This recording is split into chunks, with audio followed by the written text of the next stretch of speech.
the problem solving, the working in a team and working well by yourself, all that sort of stuff is what you do every day without thinking about in a restaurant. So that can be translated into any number of different jobs out there, and it shouldn't be diminished. I think if you have been doing this at a high level for a period of time, that will be second nature, and you should be really glad that you've got those skills because people want them. Today on Dirty Linen, we are going to continue with a little sub-thread that we're chatting about these days, and that's about pathways in hospitality and the fact that the industry just stops working for some people at a certain time. Today we are chatting to Stacey Edwards. She's one of Australia's most decorated sommeliers. She's worked in some fantastic restaurants. She was head somm at Lake House in Daylesford, and when the pandemic descended, she was working at Igni. Stacey, welcome to Dirty Linen. Thanks, Dani. Thanks for having me. Tell us what job you have now. It couldn't be further removed from a life of trotting floors in restaurants and selling wine. I'm working as a signaller in the rail industry now. Oh my goodness. I just, when you say that, I think the bottles of wine in the cellars of Australia feel lonely. But tell us, I mean, let's get to know you. So, tell us about yourself. What got you into the industry and then what has removed you from it? Look, I guess going back quite a way, I'd always worked in restaurants and cafes through university, and after finishing a degree and extended study in science, I made a decision in about 2004 that I was going to continue working in restaurants but make it my career. And I did that because, even working in labs and so on and so forth beforehand, I kind of had this honorary title as cruise director. I was the person that lab heads would come to and go, oh, we've got this visiting scientist and we need to take them out for dinner. Where do we take them? So I kind of developed a bit of a reputation within that life of sort of being that person that people went to for that stuff. And I loved hospitality, and I just thought, it's what I really love. I'm going to see where it can take me. And so making that decision was easy because I thought, well, if it doesn't work out, I can go back to working in science. But I loved it so much that it was then about, well, if I'm going to continue with this, what will I do? And for me, wine was a never-ending pathway of learning, and you get to be quite creative in that as well. And I just loved the restaurant environment. So I have been lucky enough to do that job in Melbourne, regionally and overseas. So it has been a wonderful career. I've loved it. So, I mean, what did you love about it? There's a lot to love about it. I think one of the big parts of it that's amazing are the relationships that you develop both within your team, your co-workers and the venue, but also those relationships you develop with your producers. And working with wine, you're working quite closely with importers, directly with winemakers. It's like how a chef feels about their producers, I suppose, where you're working with people that share similar values, both in the restaurant and through your suppliers. So you're enriched and learning all the time. It's a really special environment. I think it's a tricky one to explain because you work on a lot of adrenaline as well. And explaining it to someone a while ago, it was like, not to make it sound really grandiose, but there's a little bit of it like being on a theatre stage where there's a start and an end, and there's off-stage life and on-stage life. Your services really, that it will end. Your day is bookmarked in different ways, but you don't have this, you have this real ebb and flow that you work within, which is really lovely as well. So it's a really, hard to explain, but it gets under your skin, and you get. I think a lot of people talk about that. It's hard to walk away from. I mean, a good sommelier can really make a restaurant experience, you know, speaking as a diner who loves wine but doesn't really know that much about it. I'm always pretty happy to be taken on a journey. I mean, how did you find that side of it, you know, I suppose reading tables, sort of trying to establish where they were at and what they might want to drink and how you could make their meal really special? Yeah, that's one of the things that gives you the biggest kick in your day is when you can, you have a very short period of time in which to work out what it is someone wants or where you can take them. But to be able to nail it and to understand their needs and to be able to identify the right product for them in and amongst all the variables associated with that is one of the best parts of the job. Putting that first splash of wine into their glass, them taking a sip, looking you in the eye and going, that's exactly what I want, or that's amazing. It's a lot of trust you're asking someone to give you in a very short period of time, and you have to become good at asking the right questions, having really open body language, not being a snob. I think this is something that has changed a lot in the industry. And people have worked very hard to do that over the last 20 years, is to take the snobby factor out of it. Because at the end of the day, I've said this to so many people I've trained over the years, is it's not your money, so just relax. If someone wants to drink something contrary to what you think, just relax. It's not your money. So it's a wonderful thing, though, to be able to introduce someone to someone new, and then perhaps they return and they remember that wine. They've gone and sought it out. I've heard stories from winemakers where they've gone, oh, such and such was a guest at your restaurant, and they got in touch through the website and they bought a box of this wine, and it was, you know, that was really cool. So you can open up a whole new world for someone just through a really gentle conversation. Wow. I mean, that's pretty powerful. And, you know, to listen to you talk, you're obviously very engaged with that sort of work and, you know, proud of the experiences you've been able to create for people, you know, at different, diners, winemakers. It's you sound like you're in it, but you're not. So let's talk about that part of it. You know, what is it that has taken you out of the industry? Well, if we go back, rewind the clocks to that first lockdown in March last year, when, I guess 800,000 odd plus people lost their jobs in one day when we were notified that the first lockdown was going to happen in Victoria. That was a pretty scary time. There was obviously nothing personal in it. It was just a matter of circumstance where there was a lot of fear. The pandemic was still very new. There was not a lot of information. Government support systems didn't exist. So a lot of us in the restaurant industry lost our jobs all on the same day. And that in itself is an enormous shock. And really, I felt a lot of grief at that time because the uncertainty of the time ahead was huge, really huge. So that period of uncertainty really, I have 2 kids now.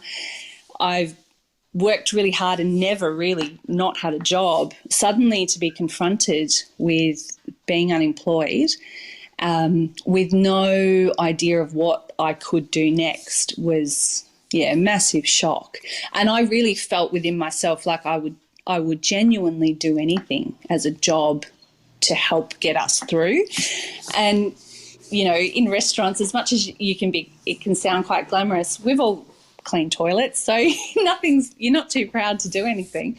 And at that time, I think the jobs everyone wanted, was working in a supermarket because it was something that was going to continue going, looking for those industries and positions that were going to continue operating even in lockdowns.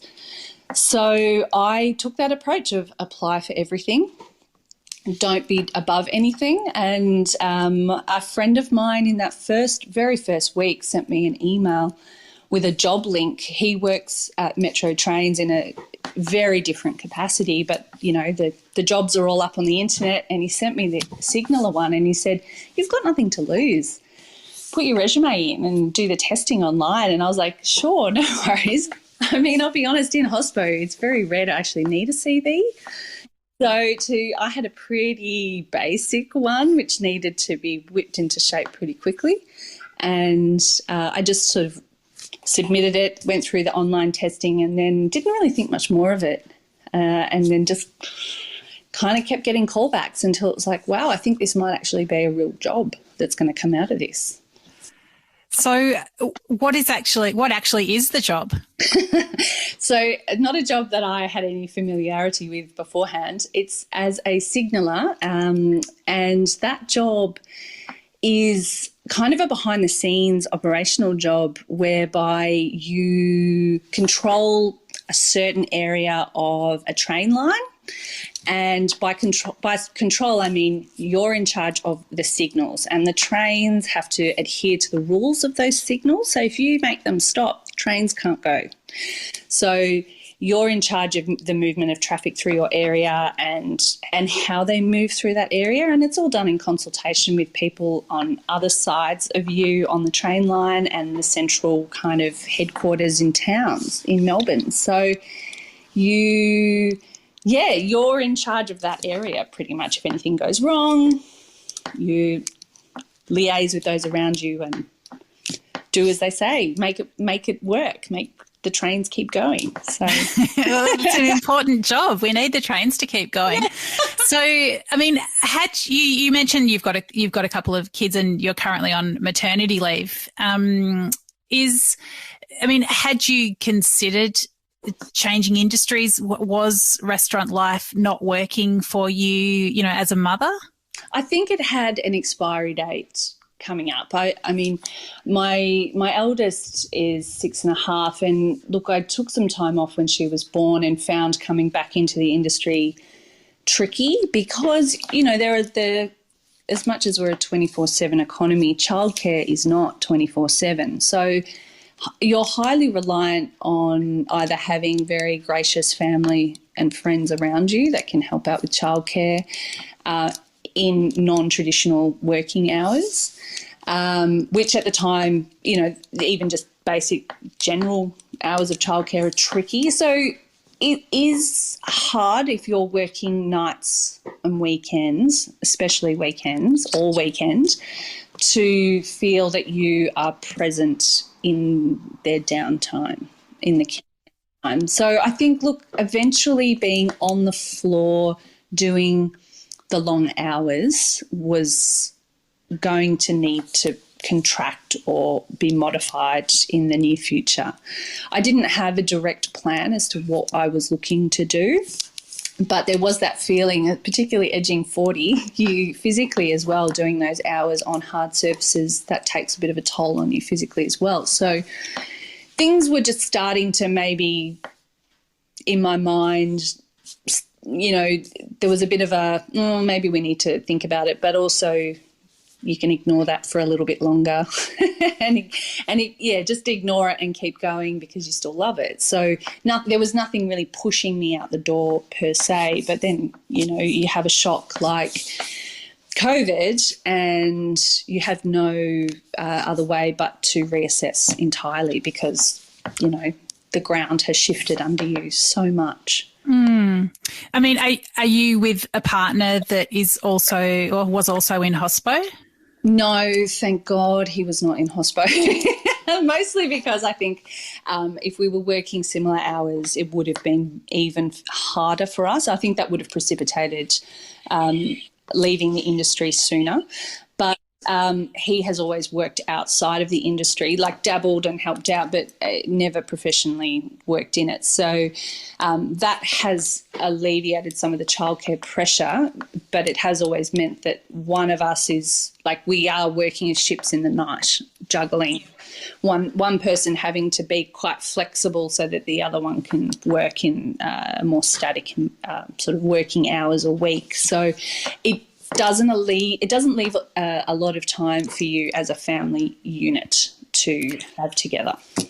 And I mean, back to the start of the pandemic, I mean, there was that like unprecedented uncertainty at the beginning, the first lockdown, but then JobKeeper did come in. I guess in the meantime, you'd started applying for jobs. And I mean, did you have a difficult decision to make at that point, you know, whether you resigned from Igni or, and went down another path?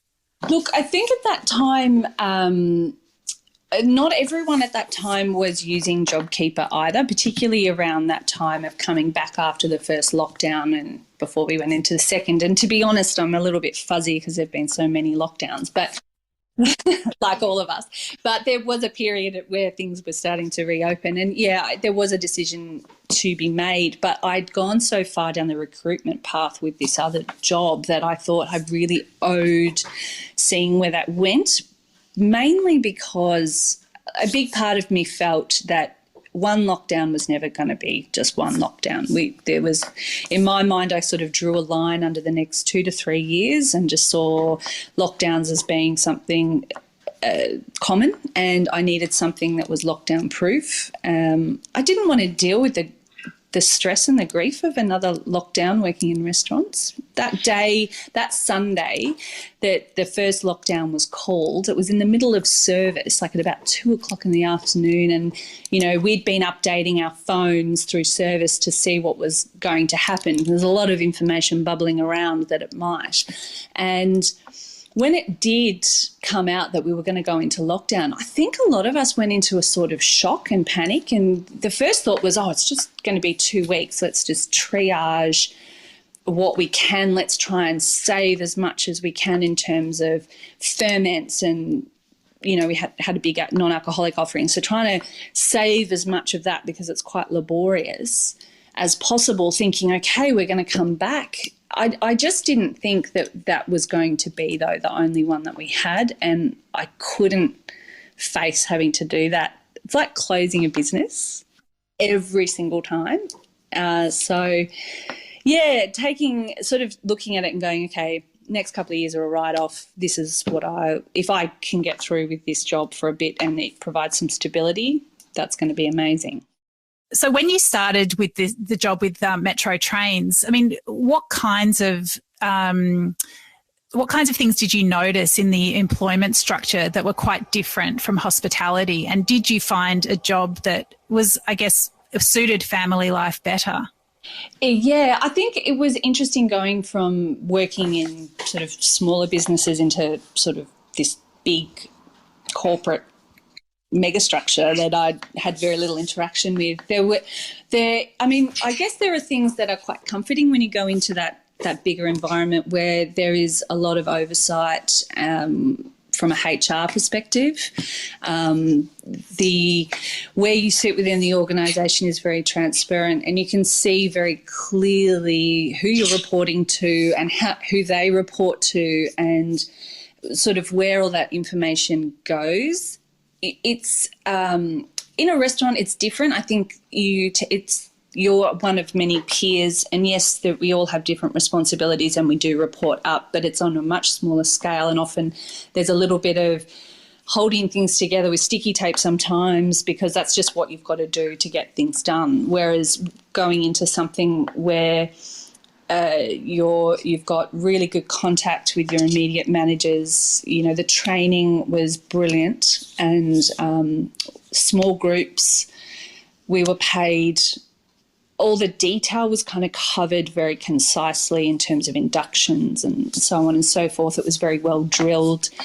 It was very welcoming, and I was very fortunate to go through the learning and training process with 3 other women, and who'd all come from other industries, and, you know, two of them were mums as well. And how it fits with family life was interesting because it is shift work. So a night shift would start at 10 p.m. and finish at 6 a.m, but you're not doing them all the time. So it works out to be less hours than in restaurants, even with a commute. I'm based in Geelong, so commuting to some of the locations in Melbourne can take an hour and 30 minutes sometimes.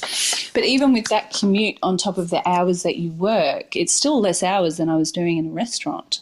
And that is such a crazy shock. So you have even with a commute like that, you have more time with your family. And I think as well, one thing my husband really noticed was how I didn't bring work home as much as I did in restaurants.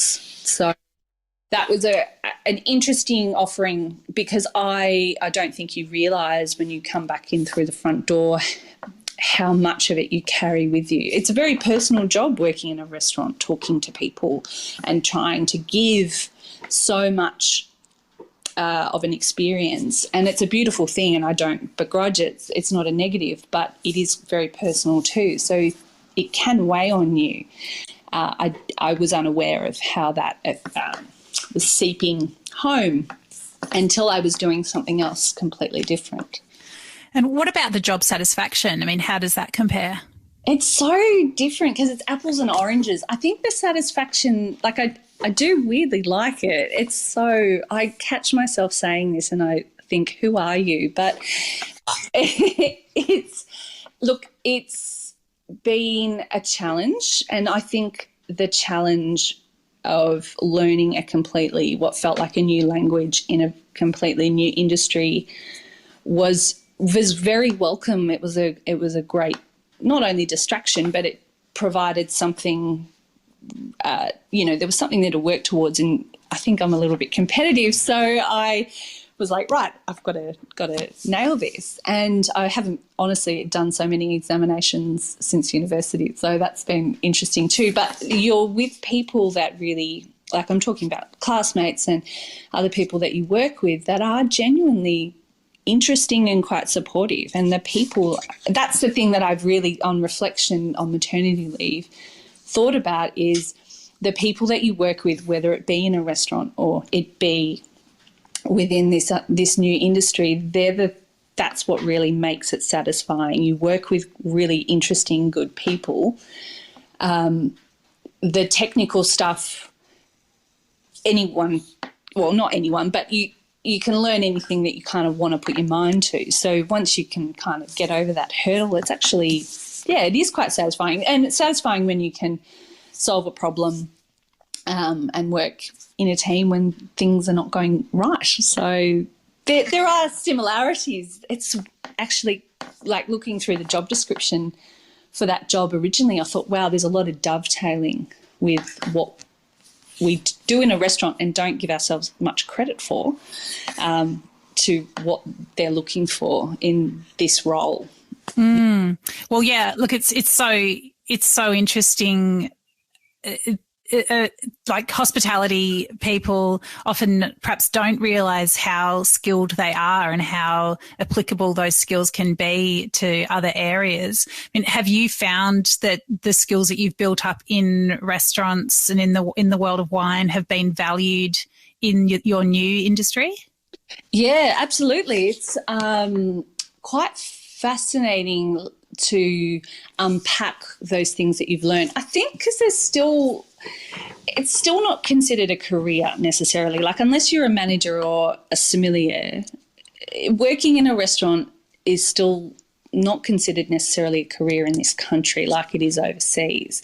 And so those skills tend to be diminished by ourselves a bit, but, potentially not recognised as much until you have a situation where you go, oh, right, this does make sense. This is very similar to that. And so things like working in a high-pressure environment, having really good communication skills, being safe and understanding what safety is, the problem solving, the working in a team and working well by yourself, all that sort of stuff is what you do every day without thinking about in a restaurant. So that can be translated into any number of different jobs out there, and it shouldn't be diminished. I think if you have been doing this at a high level for a period of time, that will be second nature, and you should be really, really glad that you've got those skills, because people want them. They really want them. Communication skills in particular are vital. So I think that we shouldn't sell ourselves short of what we've learned working in a restaurant environment. So what will it take? What sort of change do we need to see in hospitality to keep these highly skilled people and perhaps women in particular? And what will it take to get you back, Stacey? How does the industry need to change to retain professionals such as yourself? I think there's there are going to be a multitude of things that we could look at here. I think when we got to the first lockdown last year, there was a lot of conversation around, people using it as the catalyst to be able to look at changing their business models and having an environment that was less, shall we say, spreadsheet driven and more people driven. I do have a huge, I do think about the industry just being constantly kicked over and over again in this time with multiple lockdowns.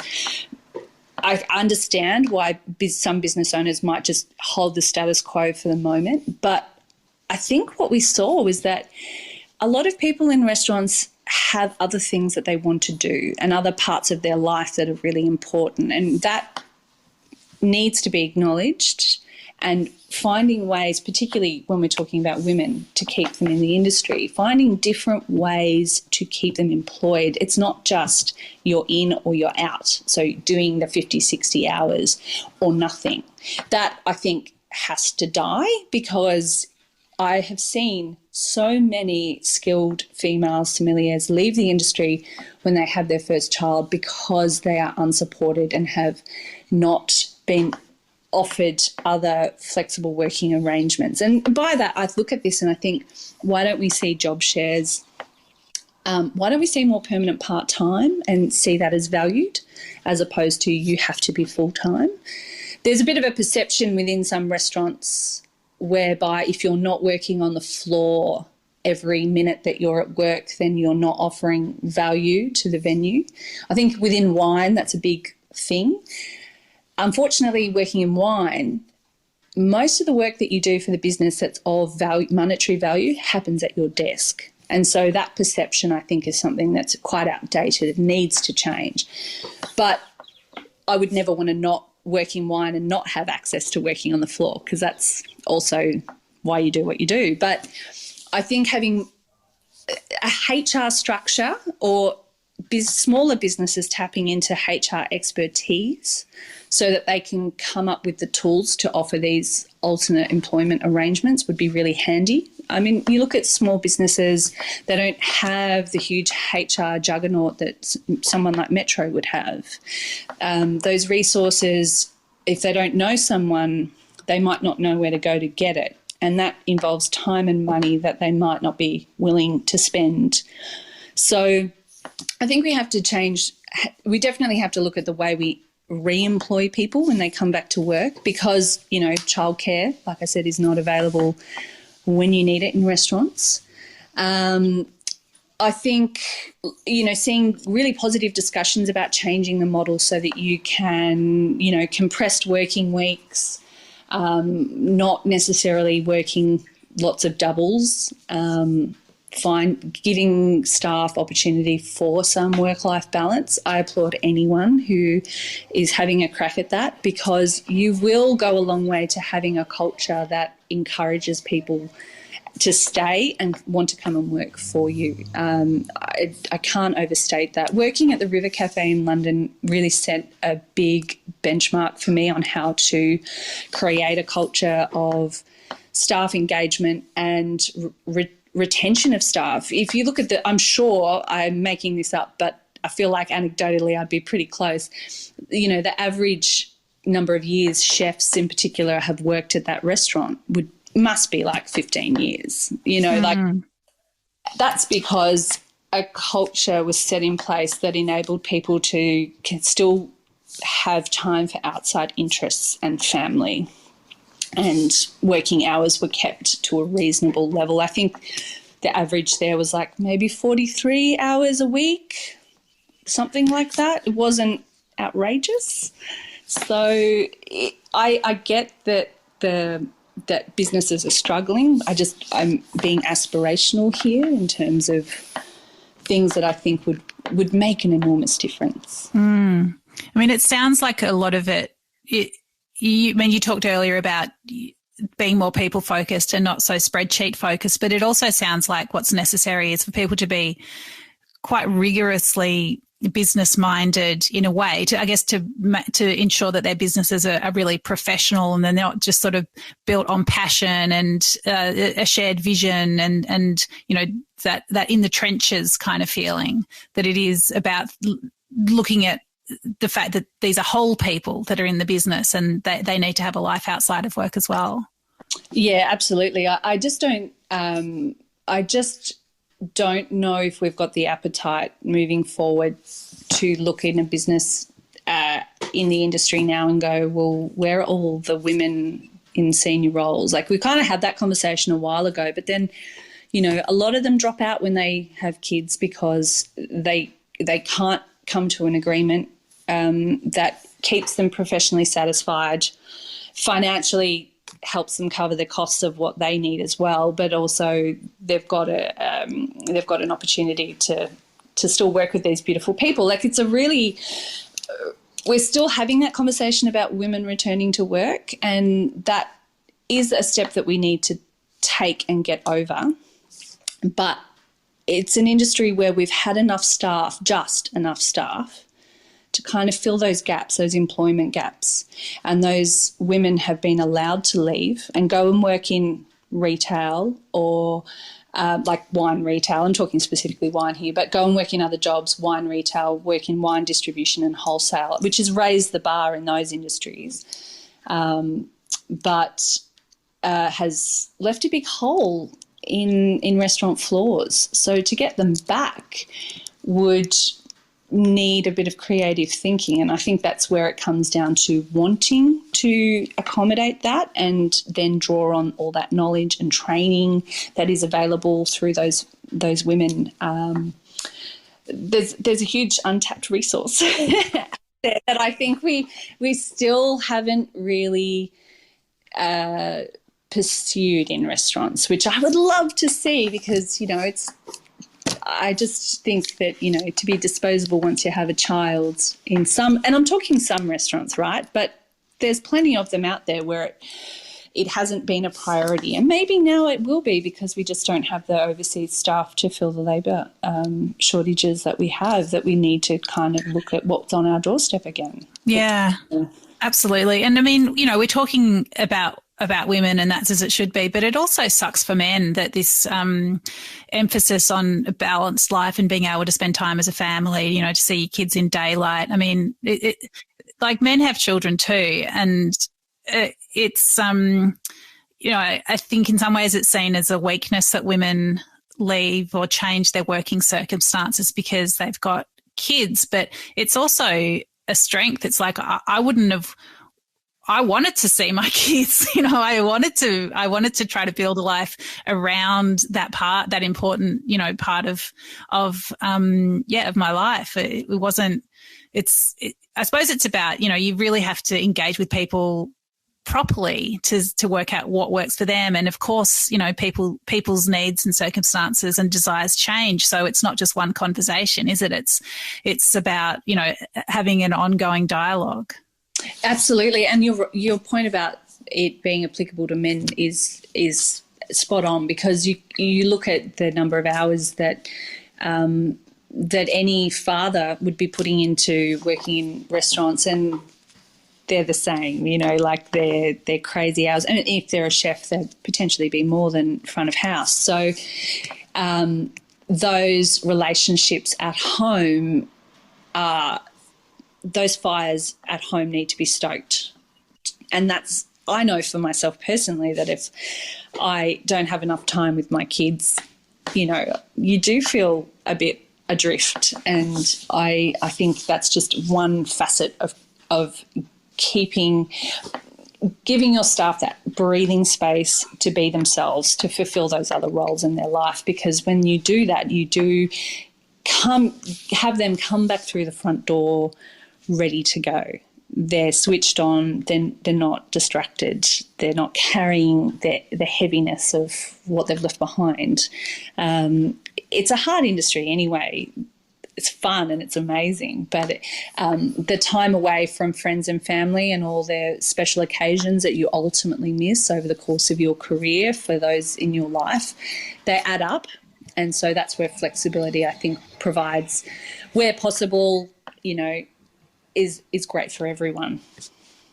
Yeah, wow, such a big topic. So, Stacey, I mean, you know, Metro won't be listening to this, so just tell us: are you going to leave them and go back to restaurants, or don't you know yet? I have no doubt that my manager will listen to this, because she's very interested in food and wine. So, I have. In all honesty, I haven't quite worked out what I'm going to do. Like I said, I got a job in a pandemic that has provided stability to my family that I, in that dark time, could never have imagined I'd be so lucky to get. And I am still quite new in that role. I stepped away after 9 months to have our second child. So I feel like there's a lot of unfinished business. There's a lot of learning that I still haven't done and achieved, and I'd like to see where it goes. That said, I recently did some wine judging at the Alternative Varieties Wine Show up in Mildura a week and a half ago, and the fire in the belly for wine is well and truly there. It never went away. And so how to keep that as a part of my life, because I feel very strongly about working with the people that I've worked with in the past from a producer and supplier perspective. You cultivate those relationships over a long time. You don't just walk away from them easily. So how I do that, I don't know. I recently joked with a friend that maybe we just need to bring the dining car back on trains, and I can merge the two successfully. That is such a good idea. I love it. Well, great European train trips are always marked by what you had on the dining car, so I don't see why we can't bring it back in Australia. But I am finding it, I don't have a clear path. I don't really know.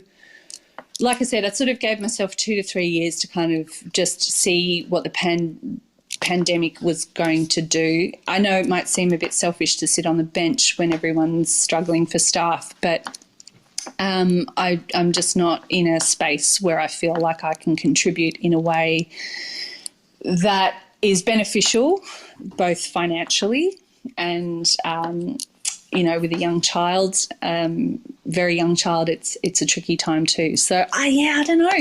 It's all a bit open and to be continued, and don't have a straight answer on that one. I wish I did. Oh, no. Well, I think, open and to be continued sounds great too. I guess one thing that you've showed us in this chat is, no decision has to be forever. And we've got transferable skills, and we don't know where the path is going to take us, but it's it's so amazing to hear your story, Stacey, and I really appreciate your openness in sharing it with us. I'll be thinking of you on the trains, and I'll be thinking of you as I sip delicious wine. Thank you so much for being with us today. It's an absolute pleasure. I'm glad I could merge those two parts of your life all in one go. I love it too. Thanks, Dani. This is Dirty Linen, and I'm Dani Valent. We air the issues that the hospitality industry finds hard to talk about, hearing from different people with unique perspectives. We want to hear from you as well. If you have something that needs to be said about a topic, get in touch so we can include your perspective. Contact us at dirtylinenat deepintheweeds.com.au or hit us up on Insta at Dirty Linen Podcast. We can't wait to hear from you. This